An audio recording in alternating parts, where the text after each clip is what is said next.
And this is our Humble beginning! So, hi guys, we are the guys. So, itong episode 1 namin is all about friendship. Itong episode 1 namin is hindi na masusundan ng next Yes, episode 1 Wala. lang, question and answer about friendship. Wait lang, kailan ba tayo naging friends? Nabuo yung friendship namin nung grade 9. 2008. 2008. Kakaklase kami. Ay, kwento muna natin kung paano tayo naging friends. Kasi ako hindi ko rin alam. Hindi ko alam, actually. Dahil din doon. Dahil mga active kami talaga noon. Na third row. Katabi ko si Bea, sabi ko kay Bea, hi. Minute yun. Doon kami nabuo kasi magkakaklase kami. Tapos siguro yung mga practice na lang. Tapos nagkaroon na kami ng vibe sa isa't isa. Naman kasi diba sabi nga nila grade 9 daw yung best high school Yeah. year. Kasi huwag kayo mag-expect, kami na lang din yung natira. Oh, kami.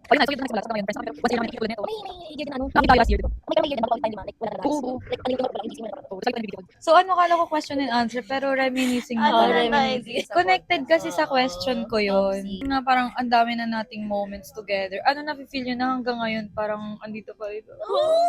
May naalala ko kasi yung alam mo yung wait lang, alam mo yung sisigawan tayo nung anday si Kaya sumisigaw kasi lahat ng tayo umaano sa itlog niya na maalsa. Naalala niyo yun? Kasi ganito yan, guys. Hindi ako kasama niyan. Hindi ganito kasi yan, guys. Yun na nga yung question. Ano, ina-expect nyo ba na parang until now, magiging magkaibigan pa rin tayo? Kahit na parang may moment na isang taon na hindi talaga tayo nagkita-kita. So, Sa tingin ko, magkaibigan pa rin tayo in the past, kahit hindi tayo mag-usap ng isang taon siguro. Kasi, try na nga natin yun. Though wala tayong mga contact masyado, pero okay pa rin naman yung vibe, yung ina-expect. Wala naman ako na-expect eh.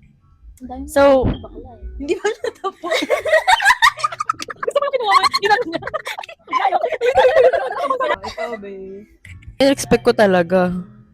Oo, na aabot sa ganito. Though, hindi naman siya yung parang, ay gusto ko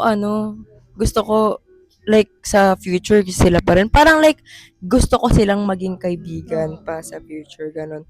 Tapos siya. Kasi syempre, pagdaan natin yung pandemic, hindi tayo nagkita na ilang taon, di ba? Tapos hindi rin naman tayo nag-uusap nun consistently. Kasi di ba nga totoo yung feeling na or like, yung sabi-sabi na parang kapag itong taong to, alam mo magiging kaibigan mo to ng matagal. Kahit di kayo magkasama, hindi kayo nagkakausap. So, I think, naramdaman ko lang siya sa inyo, ganun. Conclusion, in-expect ko na magiging kaibigan ko sila. Tsaka, wina-work naman natin yung schedule natin. Ever. Ganun. Is yung kaibigan, hindi lang siya yung nandyan sa iisang era mo. Dapat nasa lahat ng era mo sila. Hindi man nila nakikita, nagre-react ako sa stories nila, pero proud ako sa kanila, kinikilig ako para sa kanila, mga ganun ba? So, Ako, personally, hindi ko in-expect. Kasi nung tayo na lang 5 natira, sobrang left out ako sa group natin. Kasi 'di ba kayo ni Marcia yung mag-best friend. Tapos kayo yung close. Alam niyo yung parang may time na noon, lumalabas kayo na sabi ko, wala akong partner kaklo, ko, parang wala akong ganun. partner. Kanya-kanya kayong mga favorite, gano'n. So parang ako yung nasa gitna yung apat. Pero late ko naman na-realize na ako yung nagbubuo sa inyo. Kasi parang kayong apat na sinulid, tapos ako yung botones na papasukan. Kung wala ako, mabubuwag kayong apat, di ba? bawal mo kami ikat to. Hindi Do friendships change when people grow? Kasi parang habang tumatanda tayo, ang dami nating realization na parang siguro nare-realize natin na parang hindi ako belong dito sa group na to. So, para mag-grow ako, aalis ako dun sa group na hindi healthy for me. Possible na magbabago yung friendship kapag nag-grow yung tao. Kung sasagutin ko yung tanong ni Yana, siya, depende rin, katulad nung sinabi niya, or yung sagot niya. Kasi, kung nag-grow ka naman, tapos magbabago ba yung friendship mo, depende rin sa kaibigan mo, di ba? Oo, di ba? Like, para naman kayo nag-grow, maapektuhan talaga yung friendship nyo. Or like, kayo bilang tao, Depende di ba? sa friendship nyo. Kasi like tulad natin, lahat naman tayo nag-grow, parang hindi Oo, naman di ba? Ayun, ganun nga.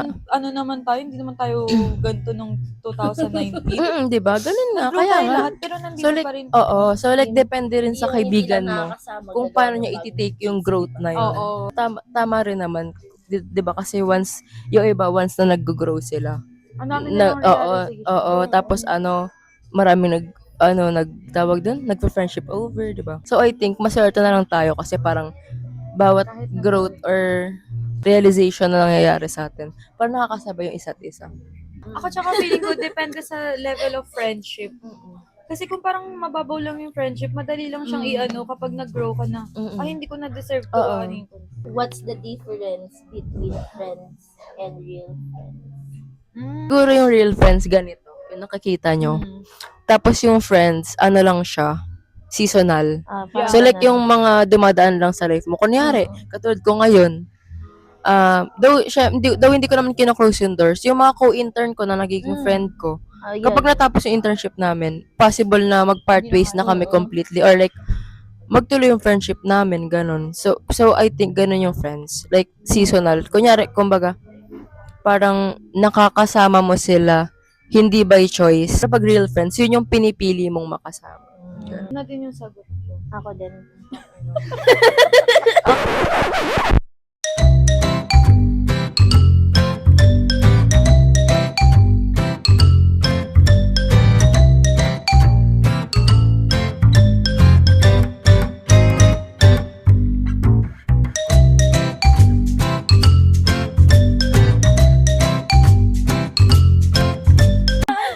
Department head. Napunta dun sa kwento na yun. Ano ba? Sabi daw pag real friends, kaya daw mag-take ng burden.